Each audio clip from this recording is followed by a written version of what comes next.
Hello, everyone. A very warm welcome to another engaging webinar from Space. My name is Mohini, and today's topic is one that directly impacts many of us, especially in this digital age: the online influence on mental health misconceptions and the risk of self diagnosis.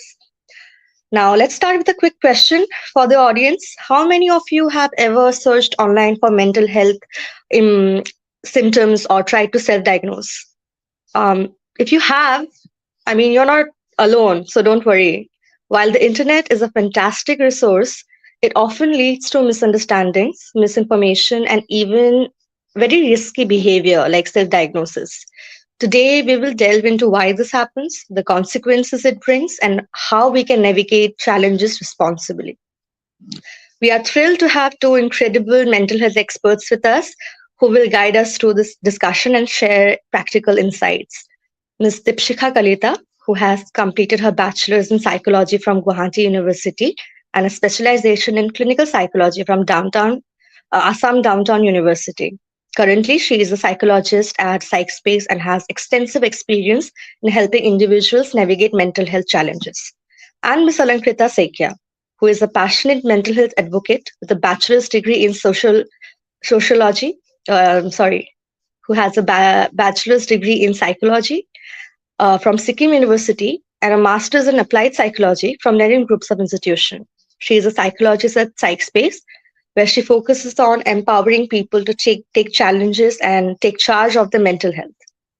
So, welcome both of you, and we are very excited to have you here. Before we jump into the discussion, let's keep this session interactive. Feel free to drop your thoughts, questions, or even share your own experiences in the chat throughout the webinar. We'll address some of them along the way. Thank you so much for your warm welcome, Mohini. Alankrita ma'am and I both are really glad to be a part of this webinar, and I'm really excited to just get into it. So yeah, looking forward to it. So without any further ado, let's start with the questions for the panel. Let's start with a common experience many of us have online. What are some mental health misconceptions that we often see on social media or other platforms? And how do these misconceptions influence how people perceive or approach their mental health?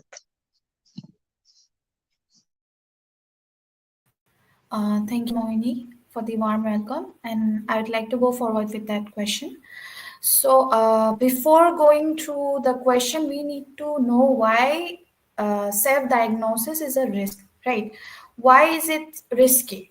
A lot of people we know, or even our peers, right?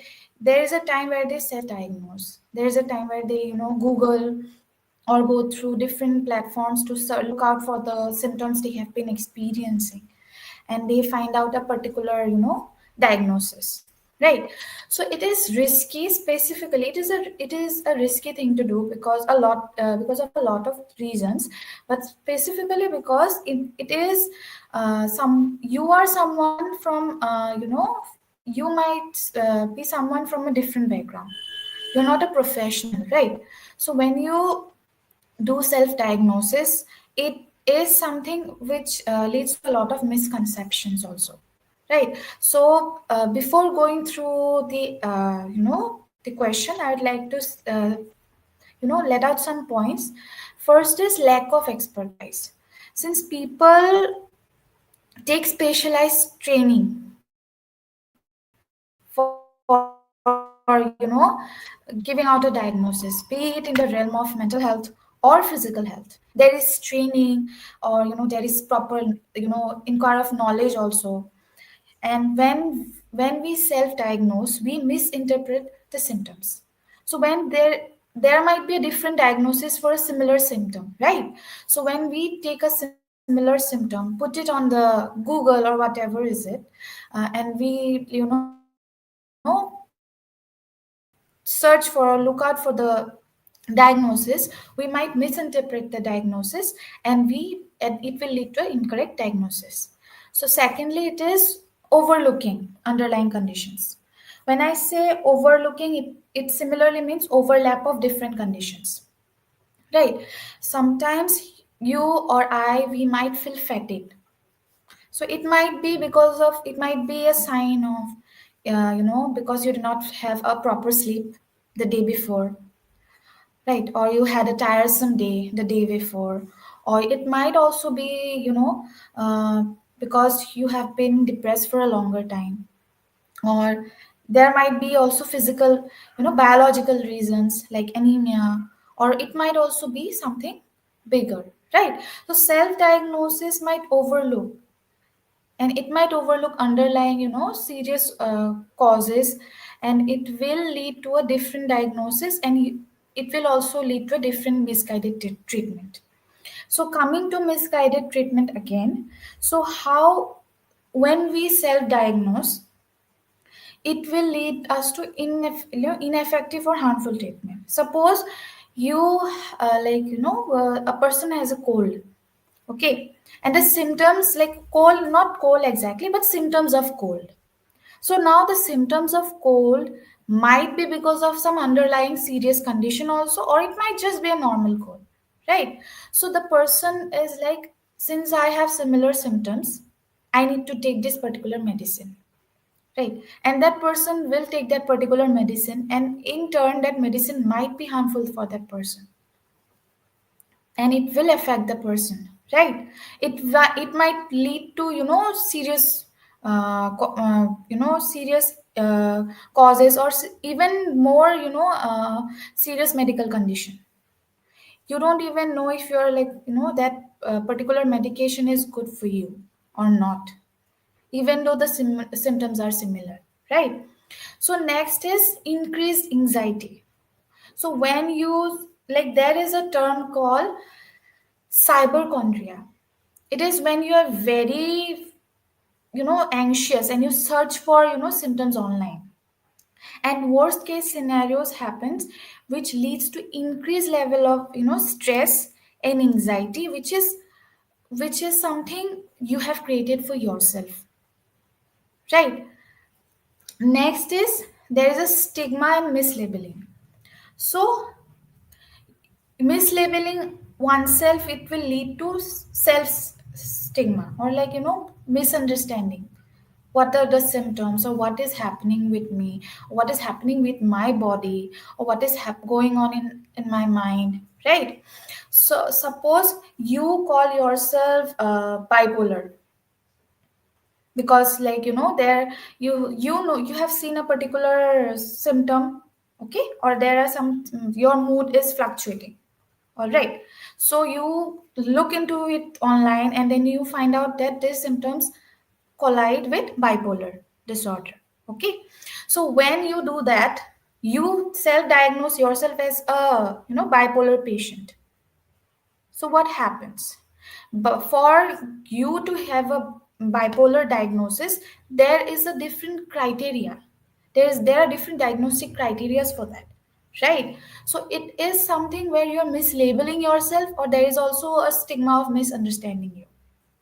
And then it might also be, stress because you had a tough, tough day at job, or tough day at your college or school, or in your academics, right? So that is why you are having this mood fluctuations all the time. You're stressed, you're happy at this moment, and then again you feel really tired and fatigued, right? Next is overlooking professional support. So when I say overlooking professional support, when you self diagnose yourself, you go end up self diagnosing yourself, right? So what you do, you don't feel the need to go and take the help of someone professional. You're like, I have this particular symptoms, I have searched online, I know what is wrong with me, I have to take this particular medication, I have to do this particular thing, I'll be okay, right? So what happens, you are still stuck at the same place, right? You think if these symptoms are getting better, but what if the symptoms get worse? What if it's something different, right? Next is confirmation bias. When I say confirmation bias, it's like when you're self diagnosing yourself, you are focusing on symptoms that might fit as a, as something that happened to you previously. No, previously these symptoms were there, and then you got diagnosed, or your doctor asked you, or some your mental health professional told you that you are going through stress, right? So then there are also other symptoms with that. You searched online, and then what happens? You think that it's the same thing, but it might be something different, right? So last is misinformation. So when we do online research, it is very important that we, yes, it's okay to, search online and see through your symptoms what is wrong, but then with that you have to also see, like, also ask help from the professional. They are there for a reason, right? They are there to help you. Okay. So, and then those online informations or resources, they might not always be accurate. Okay, and this increases the risk of error. All right, so this is why we should, like, not self-diagnose. Why we should not self-diagnose, it is very important for us to know. Now, coming to your questions, see, there are, like, there are many common mental health misconceptions. Okay, when we look into online platforms, and those misconceptions should be very, like, we have to pay a lot of attention to them, because as we are going through this particular age, everything we do is online, everything is based on online, right? So I am pointing out some of the misconceptions. So first, it is that even though we are in a very, like, mental health awareness is there, everyone is aware there is a, mental health issues are there, but they think it is very rare. First of all, people think mental health issues are rare, right? So it is, people think it is very uncommon for you to have mental health issues. All right, when in reality it affects a lot of people, a significant, portion of the population. It can be anything. It can be stress, it can be anxiety, it can be depression, it can be anything. And just because it is not persistent doesn't mean that you are not, you are not going through a mental health issue. Next is mental health or mental illness, sorry, is a choice or weakness.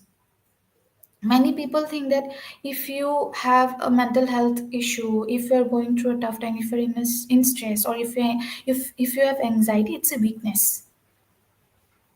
A lot of people, even, like, even our peers, it is said that, this generation is very smart, right? Smart, and they know a lot of things. But even these people from this generation, even kids from, like, the new ones, I think they are called the generation alpha or something.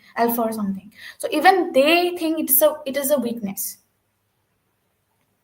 You have to snap out of it, you have to use your willpower, you ignore everything, it's okay, just be chill, it's a thing, right?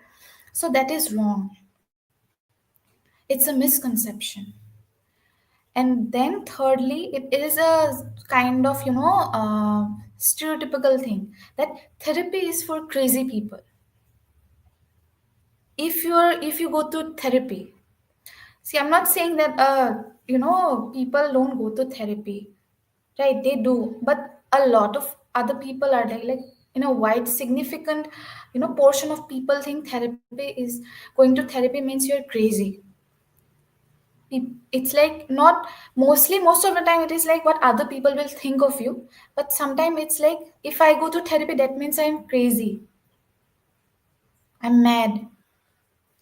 So it is like, it is a stigma that, which we as a when we come from a mental health background, right? We know how useful, what is the benefit of therapy, how it is useful for personal growth, right? But people in general have this misconception that therapy is for crazy people.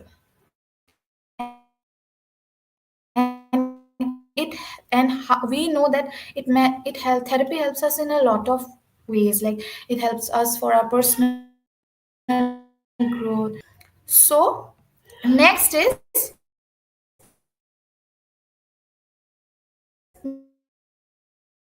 medication is unnecessarily unnecessary. If I take medicine, it will be harmful for my body, which to some point is true, because medication might be harmful for you if you take it for a longer time, right? If you there is a thing called overdose. If there is overdose of medication, it is harmful for you. But to for some for some diagnosis, medicine is really important. You have to take medications to get better, right? So, and like it is very important to like medications are given so that the conditions are managed and the person doesn't feel you know uh, trapped in that particular diagnosis. Or does the us suppose you are sick, okay, you have fever, and if you don't take your medicine, the fever won't go away, right? You'll feel weak, you'll feel sick, right? The next is, all mental illnesses look the same. So there is a thing called every mental illness is same, because most of the time it is the fault of many social media platforms. Not social media alone, but a lot of advertisements are given in such a portrayed in such a way. Media as a whole is portrays mental health issues in extreme level. Like a person with a depression is very, like it's unable to function properly, or a person with schizophrenia becoming violent or ending up killing people. And we know it is not the same, right? That is something to the extreme level. Even a person with depression can live a healthy life, but there are different alternatives for that. You have to seek professional help. You have to do take care of yourself, right? So it is not like just because you have depression you won't be able to do anything in life, you won't be able to achieve anything in life. Or just because you are diagnosed with schizophrenia doesn't mean that you'll end up going on getting violent and hurting people or killing people, right? It is a spectrum, and there are there is diversity of experiences. Different people experiences are different, right? Next next is a very common thing. Your mental health struggles defined you as a person, right? We have this thing like, I went through a um, traumatic experience. That's the reason why I'm acting like this. I had this thing happened with me in my past, so I am acting like this, right? Yes, you might have a diagnosis. You might be diagnosed with a mental, health. You might be going through something, or you might have had a trauma, but your identity doesn't revolve around the trauma, or doesn't revolve around the things that happened in your past. Sometimes it's difficult to get out of that, but there are ways to get out of that, which is what we do in therapy or counseling, right? We help, we as a we as a psychologist, as a psychologist, or we from the mental health background help people who find it difficult to get out of their trauma or past experiences, right? To move forward with their life using different techniques, right? So it is a stigma that since you have a trauma, or since you have a lot of mental health issues, your identity revolves around it and you can act like that. Okay. Next, that is the most important thing. Social media is a substitute for real help. When I say social media, there are a lot of platforms, social media platforms, where you'll find a lot of, you know, um, information or resources, where there are, things where misconceptions or, misdiagnosis are, spread.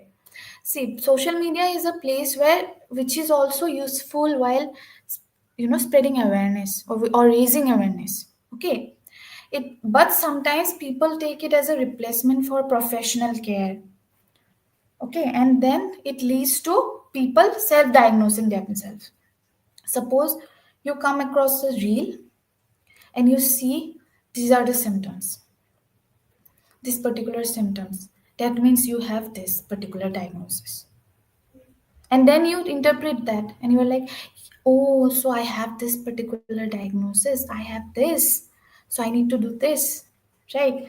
So as it's helping us, to raise awareness, at the same time it's also leading people astray.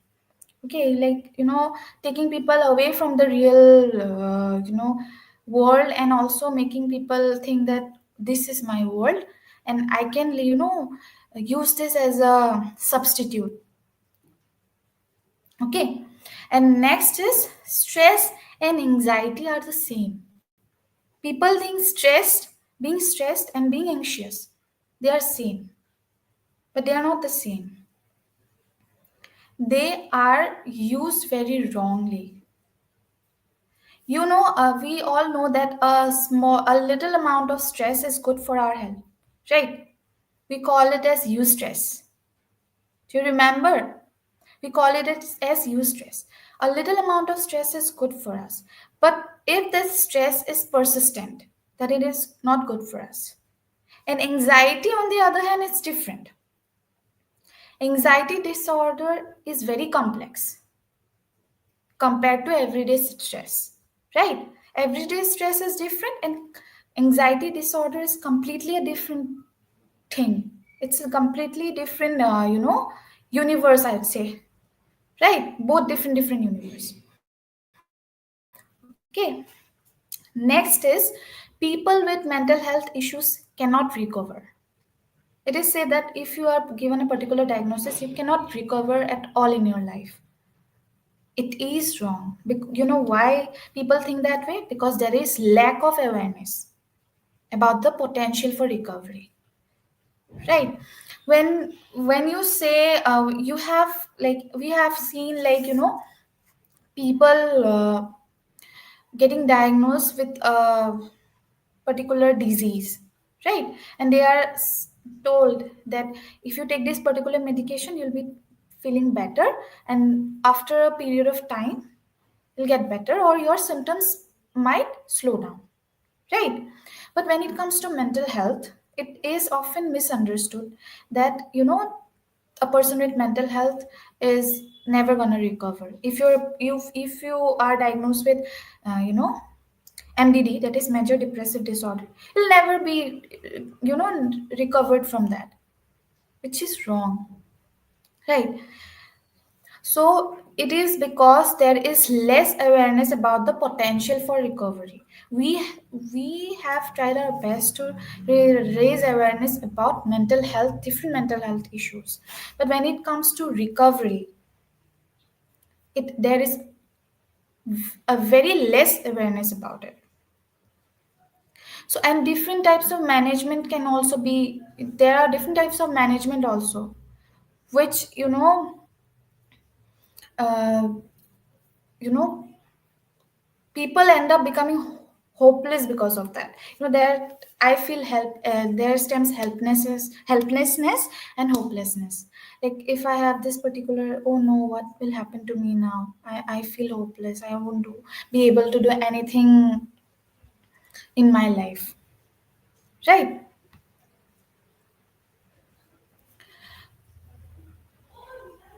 So next is, only trauma leads to mental health. People often, say their mental health issues stem from their past trauma. which is wrong. Trauma can be a factor, it's just a part of it, right? So we know that mental health issues or mental health conditions, they stem from genetics, right? Genetics, then neurology or neurobiology, or even environmental influences. Okay, then we have only self-care cures everything. There is a, self-care is everything. It's like a very stereotypical thing, like if you do self-care you'll never have mental health. Take care of yourself, go on walk, you know go to the gym, exercise, eat healthy, you'll never have mental health issues. It is important to take care of yourself. Self care is very important, but it is very oversimplified, to complex mental health conditions. Because yes, self care is also required, but along with that, if you have complex mental health condition, you'll need therapy and medication to go with it, to feel better, right? So next is,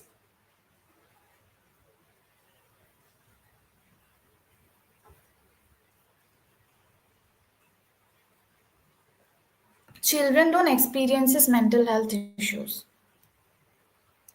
While it is something that a lot of people are, being aware now, that even children might have experienced mental health issues, but a wide range of population are still not unaware about the fact that children might go through mental health issues, and it doesn't only affect adults. So, and next, going to the next point is talking about mental health is attention seeking. So, when we talk about mental health, most people think that when you open up about your mental health, most people think that it is something that you are, trying to do for attention. I have been feeling this way, I am doing this and that. So, I think I need to go see someone. And then again, the other person or the person might feel like, why am I saying this? I think I'm trying to get attention of the people around. Next is mental health. People with mental illnesses are dangerous.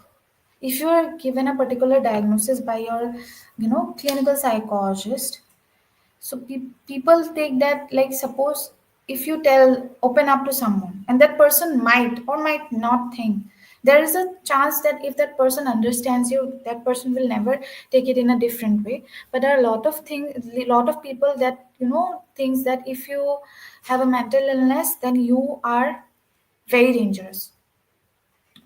Okay, suppose you open up to someone about your particular diagnosis, and that person is like, oh, you are given this particular diagnosis, don't come to me and try to be violent and hurt me, right?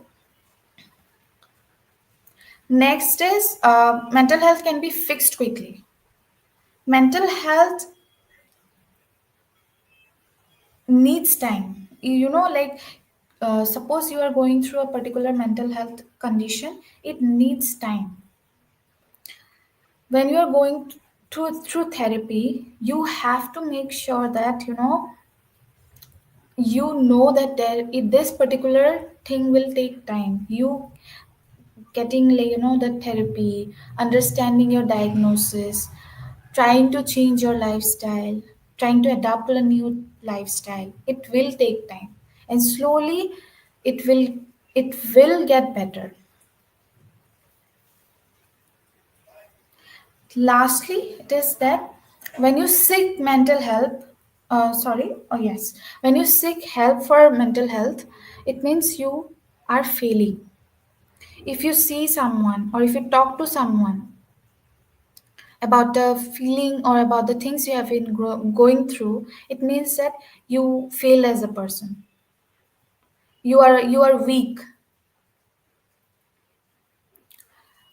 That's all I had to say for this particular question. Thank you again.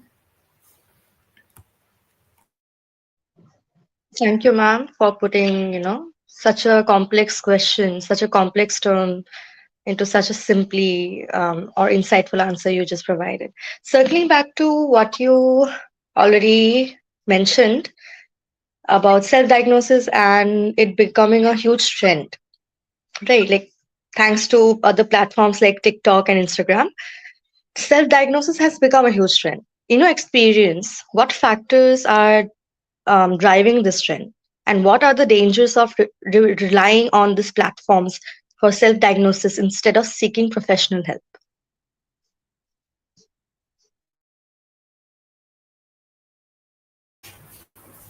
All right, Mohini, I would like to go ahead and answer that question. Am I audible?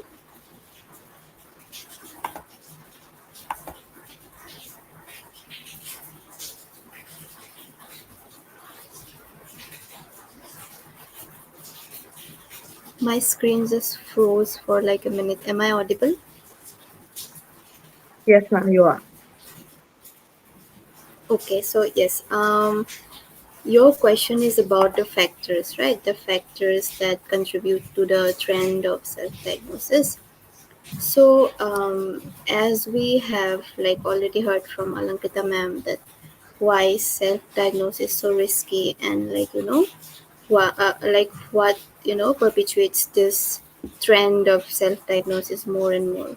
So when we look at this trend of self-diagnosis, the prime demographic that we see is of the adolescents and the young adults, right? So why are they the most affected? Why are they the if I if I have to say victims of this trend? So why are they the demographic affected? So basically, it's because adolescents have this phase of identity formation, right? They're going through changes and they're learning about autonomy. They're developing that autonomy and they have this journey of self discovery, right? So there's a lot of stuff happening and they're constantly seeking validation and understanding. So where would an teenager would turn to for all of this? Social media, right? First and foremost, social media. So you can just see they grew up with this is something that they have started growing up with. We've had a different upbringing, our generation, but for them social media or say online content is like a parent, has taken the role of a parent for them. So a lot of information that they learn or a lot of information that even they spread is through social media. So rather than this factor, there is another effect that we talk about. It's Burnham effect. And I think Alankrita ma'am also touched upon this. She said something about cognitive bias. So Burnham effect is your cognitive bias. It explains that when we are given open-ended information or like a vague response, we are more likely to accept it. Okay, rather than something specific. When we are given generic information, vague information, for example, let's just look at horoscopes. Okay, even though that horoscope is not targeted towards you, even though that for have you seen fortune cookies, like inside those cookies there are little notes about your fortune, so stuff like that. People are more likely to accept those things or like think that it is about them because they believe, like there is a tendency to believe in vague information rather than specific information. All right. So these are, I could you could say these are some of the underlying factors behind it. Now, if we look at the actual factors that's like helping or like contributing to the increasing this trend of self-diagnosis, first of all is like I said, there is a lot there is a lot of online information. In abundance, we have a lot of content. First of all, we have blogs. If we look at the older media, we have blogs, forums. Okay, then we have Google, our search engines. Google being everything. This was like our older form of, information that we used to get online. mainly from this search engines and blogs. Okay, that was the scenario before. Now there is more of an impact of the social media rather than this search engines, right? Because the content that we see in social media is in bite sizes, right? It's very digestible, like 20-second video, 15 seconds video.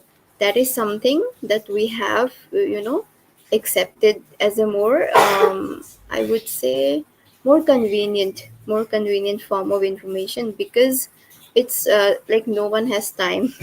No one has time in this generation, right? So while we look at social media, we'll also have to acknowledge the influencers, the number one people who run those apps, number one people who run TikTok or like say Instagram. So while your favorite influencer is sharing their personal experience, that itself can create a sense of identity for you while they are sharing their story of maybe say depression. It's not like that they're sharing something fake or like it's totally unreliable, but that is their own personal experience, right? You might relate to it, you might relate to the things that they're going on, but that does not mean that you both share the same diagnosis, right? There is this factor of relatability.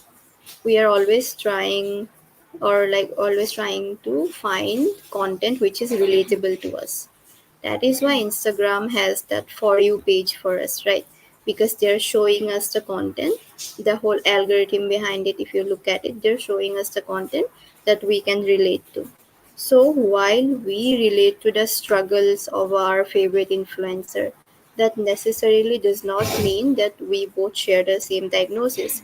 But that this part of information that I said just now, that may be something that we can understand or we can process, but that may not be the case for the teenagers, right? Even though they can understand that they can understand, I'm not saying that they are not able to understand, but they might want to be included. They have this thing where they always try to find a community, right? So while commenting on those reels, they might get likes, they might get comments, so that itself boosts their self confidence, and they feel like, wow, I'm validated, I'm included. And after that they might just take that idea and run with it by saying, and they might start declaring that, okay, I this reel helped me to believe that I'm autistic, and they might tell people that they're autistic. So that might happen a lot. And then there are those certain challenges that we see on social media. Challenges regarding mental health are like really hot right now. So if you see ADHD, depression, anxiety. These are some of the most commonly discussed mental health topics right now. So I'm not sure if you've seen the challenge. Like there was one challenge a few months back, I think.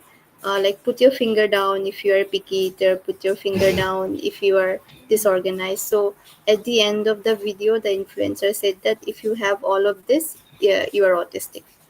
So that was the conclusion. So that is now that is misinformation. Even though they are sharing their own personal experience, that is misinformation. You cannot tell that you have autism. They are not, they are not the ones who will be diagnosing this. For each and everything we always need professionals, right? Same for our mental health concerns, we need the professionals who can diagnose. Your influencers, no matter how many followers they have, they cannot tell you whether you're autistic, whether you're neurodivergent, or you are, depressed. So they are never a reliable source of information. Then, rather than social media, what other factor do we have? We have certain healthcare barriers, if you see. From that, I mean cost. Mental health services are expensive. If I have to admit, I'll say that they are expensive, and it's not accessible for each and every person. So social media or like online information is like free, right? At this moment it's very much free, so that is much more accessible than actual mental health like services, so people turn towards them. And then there's this factor of stigma and privacy. So making a search through your phone, or like making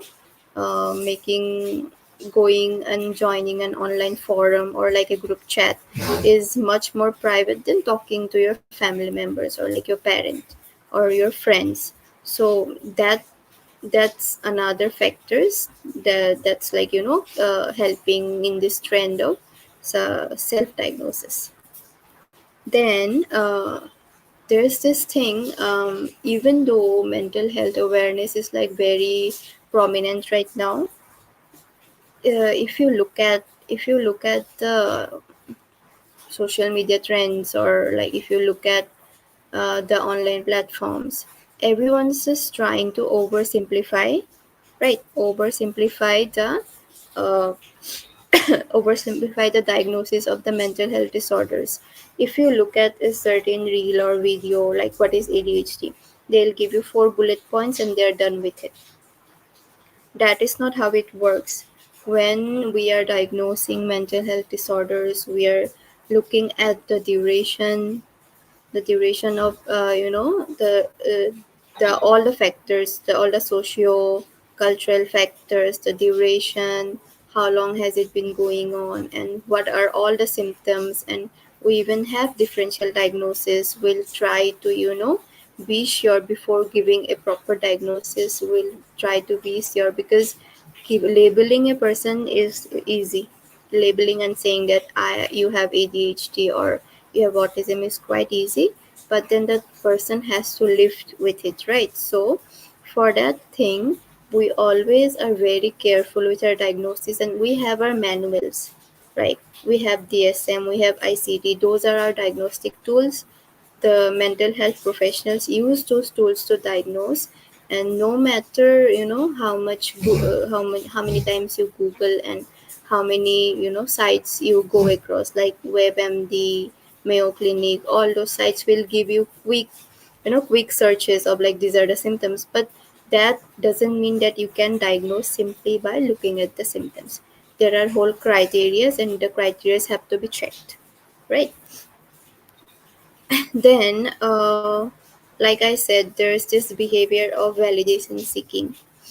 We like we live in a society right now where we like to be validated, we like to be heard, and we like being empathized with, so which is not a bad thing, which is not a wrong thing.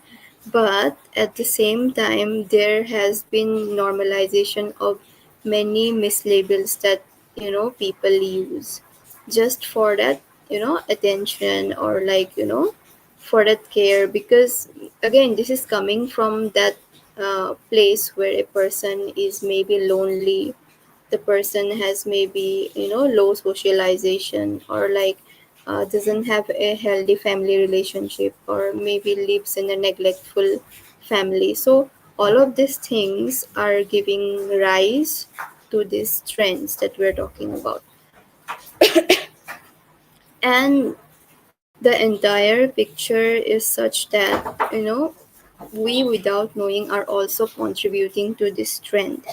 Because we also sometimes sort of, even though we come across these trends, rather than getting involved, we sometimes choose to ignore these trends, right? Again, this is also a part of our responsibility, where we need to sometimes correct. Because the web is so vast right now. Because you share a piece of information here, it will go to different platforms. So that's how misinformation spreads, right? So someone has said this particular thing is correct about this particular disorder, so that is going to spread. So who's going to put a stop to it? People like us, right? Who knows that this is wrong. And if we don't speak out, and if we don't correct people, that is also something which will again contribute to the trend. So I hope this answers your question. Thank you so much for the answer, ma'am. I guess this is one of the most, for me as a Gen Z, I feel like this is one of the very important questions we needed few answers for, because, like, we have access to internet, we are so Insta friendly, and we get to see so many trends across the platform, and we don't even realize, how it is affecting most of the people who don't really know a lot about psychology. uh, Being on this topic, I would like to mention mental health apps. Like, they are everywhere these days. But are they truly effective in providing reliable support? And what ethical responsibility should these apps or platforms have when it comes to regulating the mental health information they share?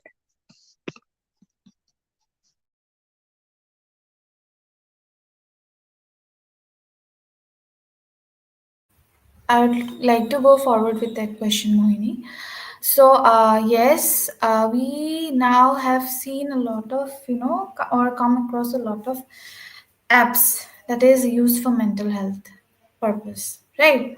So, we need to know how effective are those apps, right? How much effective are those, and what are the different responsibilities when you develop an app for mental health? There stems also ethical responsibilities, right? Because it will regulate your mental health content, or it will regulate your mental health. So, going to the first part of the question, how effective it is. So, it is apps, mental health apps, they can provide valuable support, but their effectiveness, it depends on a few factors. Okay, so first is accessibility and convenience. These apps should be accessible, more accessible, because a lot of people, they stay in remote areas, and mostly, like, going back to Dipshika's answer, like, say, mental health, therapy, or therapy is expensive, right? Going through a mental health professional is expensive. So, for some people, it is difficult, you know to directly go to a mental health professional and get a professional, diagnosis. So these mental health apps can help them in some way. So for those people, these apps are very convenient and accessible. Okay. And these apps can have, guided meditations, or mood tracking apps, or CBT based exercises, which we call cognitive behavioral therapy, and which are very beneficial for mild to moderate issues. So next is evidence based design. When I say evidence based design, these these apps should have you know evidence based practices should be there, like, which are able to deliver reliable support. If the app doesn't have evidence based practices, it is difficult for the person to understand what to do, right? How to do, and how to start. Also, we have to keep in mind that not all apps are clinically validated. There are a few apps which are clinically validated. Okay, even a clinician will ask you to use that app, right? So some of these apps are very effective in mm, providing valuable support to your mental health. Next is supplementary role. So when mental health apps are viewed as supplements, not as substitutes, right? I have to use this app because I cannot do this, or I won't be able to do this, or I feel too lazy to do this. That won't help you. But it should be used as supplements for professional care, because those app can provide self manage, they can aid self management, and they also provide, they can also provide support, but not, replace the trained guidance of a therapist, right? A guidance of a trained therapist. Like, these app can be used for your, to feel better, or to guide you through your mental health, to guide you for a better mental health. But it shouldn't be used as a substitute for, I cannot go to a professional, I cannot see a professional, I'm using this. Okay. Next is effectiveness gap. So sometimes what happens, these apps, they may feel short for people with severe mental health conditions. Okay, because some people, they will need professional and personalized treatment. Okay, so what happens, these limited, human interaction is there, or generic algorithms are there, which may fail to, address these complex issues. Okay. So next is engagement and adherence. So what happens? Users generally, what they do, they use that app for a particular time and then they abandon that app, which limits their long-term effectiveness. Suppose you're using this particular app for workout, okay, and then after a few workouts, you stop that. It's just there. And you stop using that app, you stop working out. So how will it be effective for you, right? How it will it affect you, or how like, suppose you want to, be fit. So if you are not doing your excess workout every day and not going through the app, you just in your app. How are you? How will you be able to do? Okay, how will you be able to take care of your health, or how you will be fit? So coming to the second part of the question, that is ethical responsibilities of app and platforms. It is very important. When you create an app, you have to go through those ethical responsibilities. There are some ethical responsibilities that you have. So what first is scientific validation. Okay. So what is scientific validation? There in the apps interventions, they should be based on peer reviewed research. They have to do proper research and clinical trials to ensure that those are safe and those are effective. Okay. Next is transparency. So the apps have to disclose how their app works, including the data sources, okay, and the limitations also, methodology and all the limitations. So the app should be, transparent.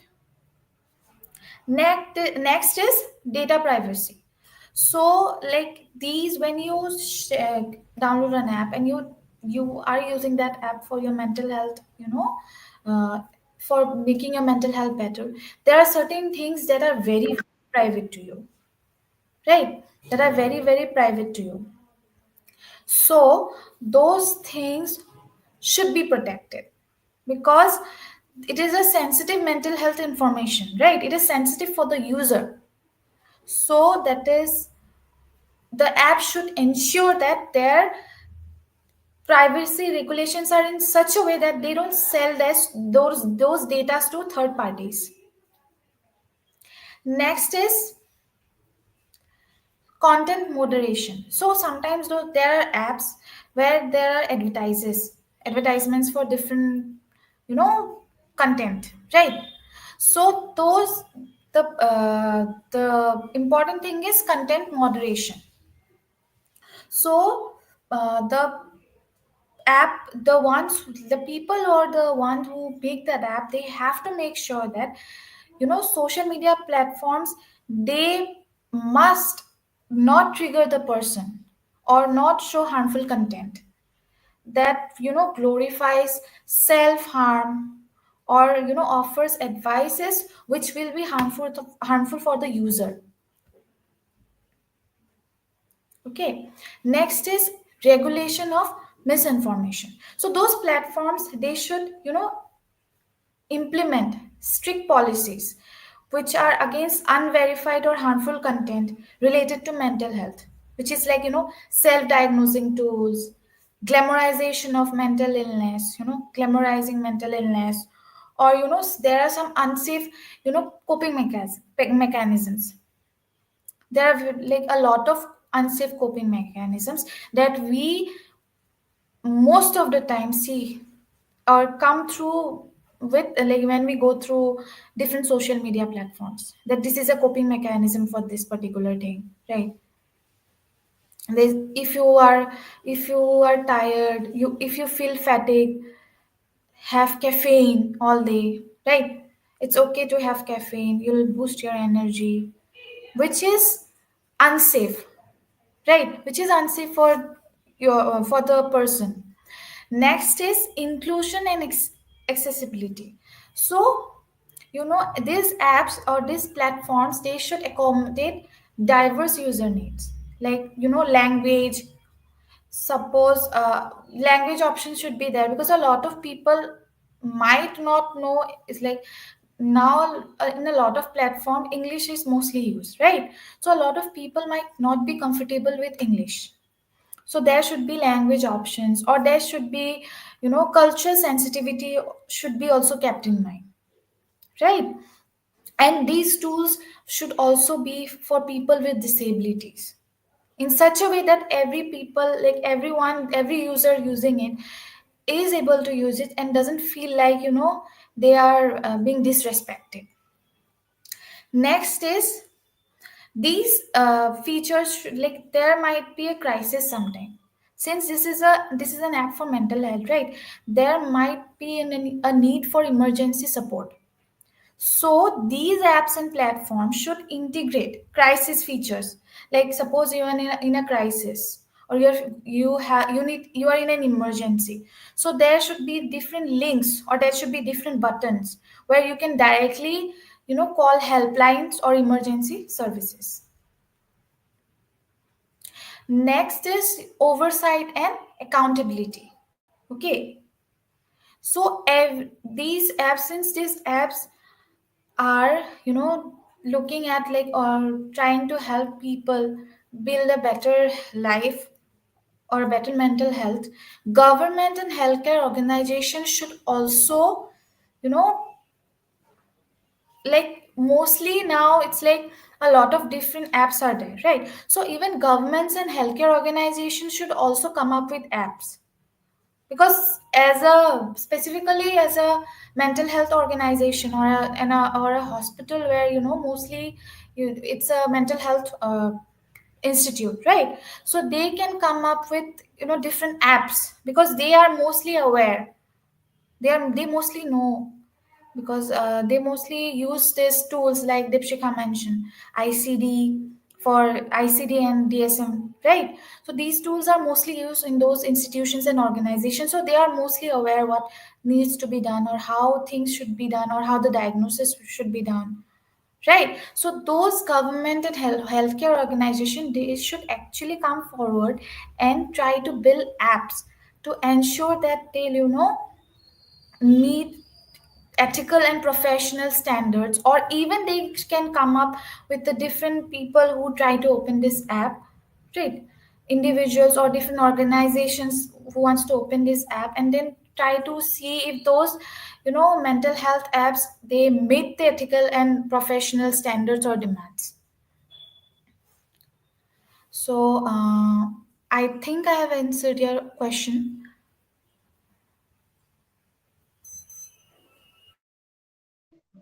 Thank you so much, ma'am. Uh, I feel like I already have taken so much of your time. So I'm just going to wrap up this questioning session with one last question. And as Alankita ma'am already mentioned, I would like to talk about how professionals and professionals can bridge the gap between online awareness and understanding understanding mental health accurately. So, what role do mental health professionals and organizations like PsychSpace play in countering online misinformation? And how can professionals bridge the gap between online awareness and accurate understanding?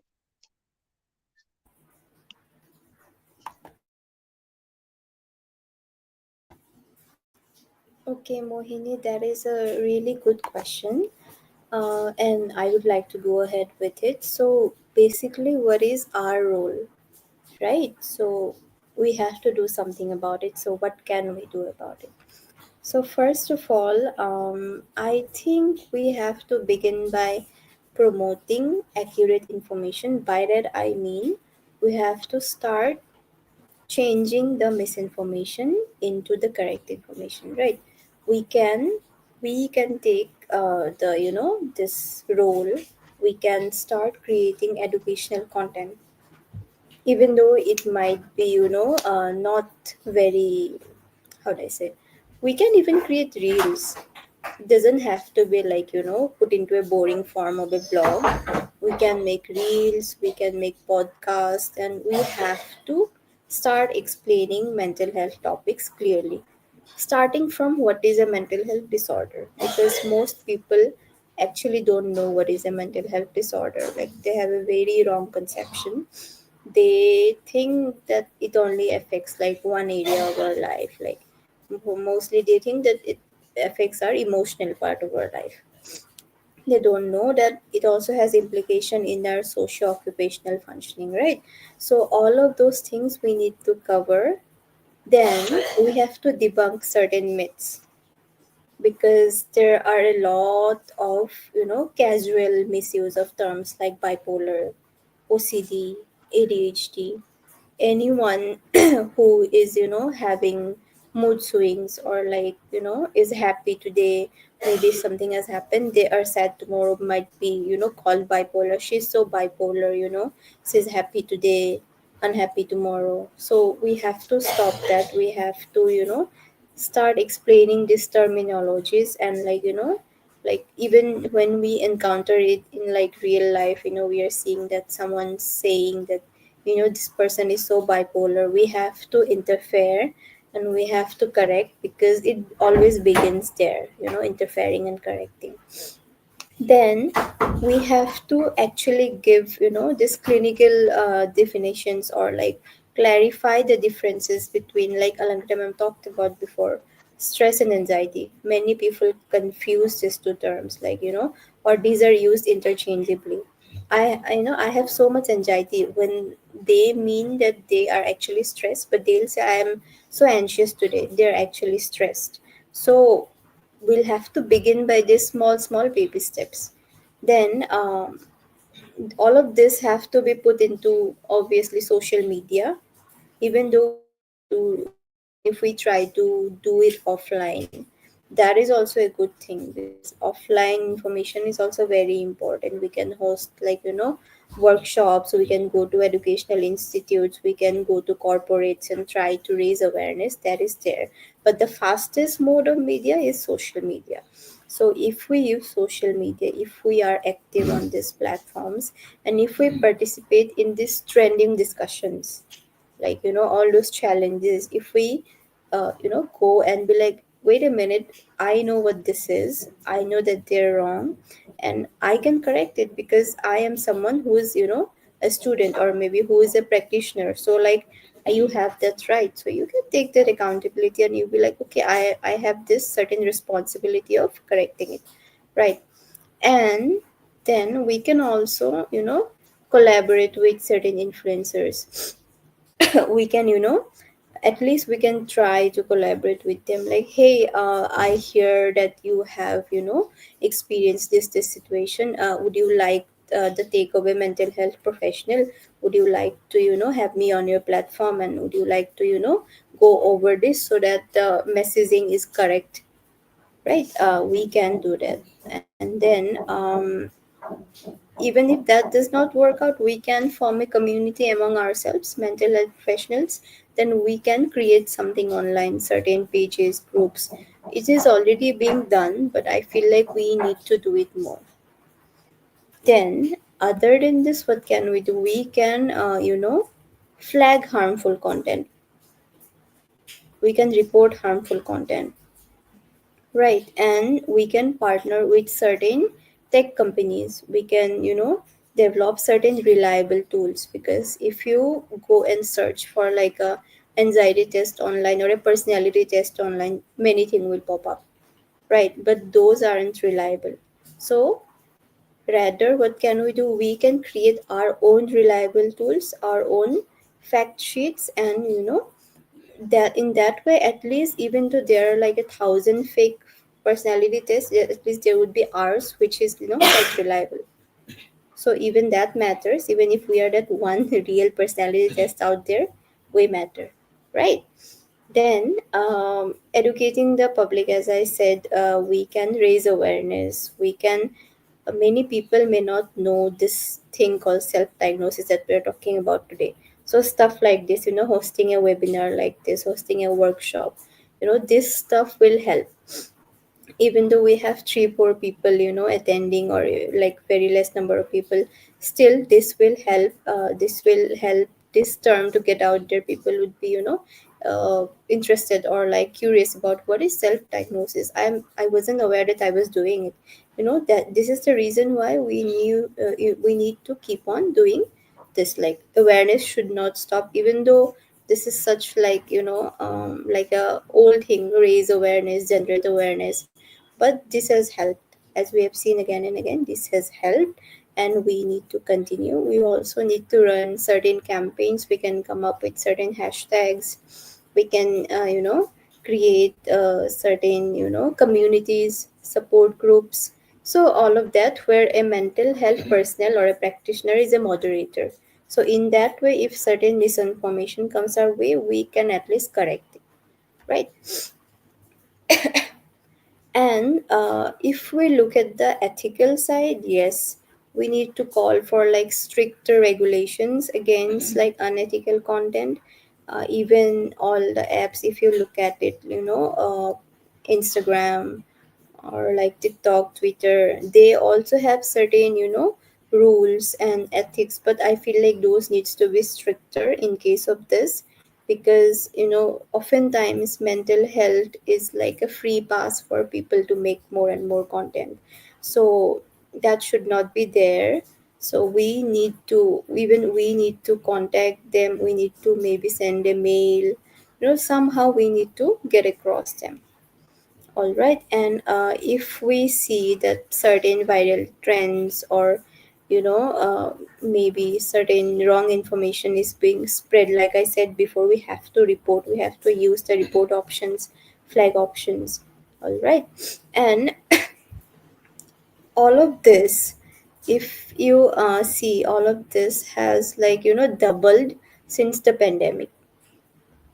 Right, ever since the pandemic, people have, because there was like a gap of this 2 years, like where we did everything online, and that was the time where we felt this utter need of like a community, because we were all stuck in our homes, right? So at that point, like everyone started sharing their struggles online. So from there on, if we look at the research, like this thing of self-diagnosis has like doubled up. So that's why, if we are trying to tackle this, we also need to look at the bigger pictures, like loneliness. We have already talked about it in our previous week, but still, loneliness and like lack of community support, lack of empathy, all of these things are there, and all of these are backing up this trends of this trends of like self-diagnosis or misinformation online.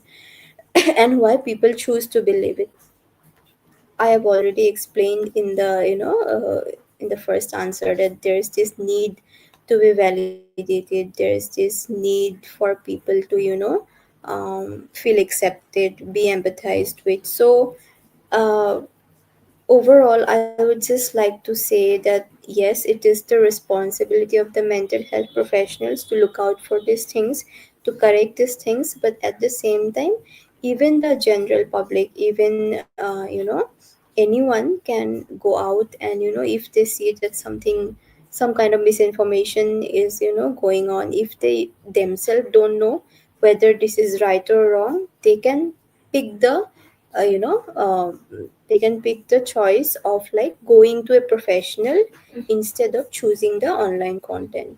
If they don't have that option, at least they can try to talk it out at home, or in some way.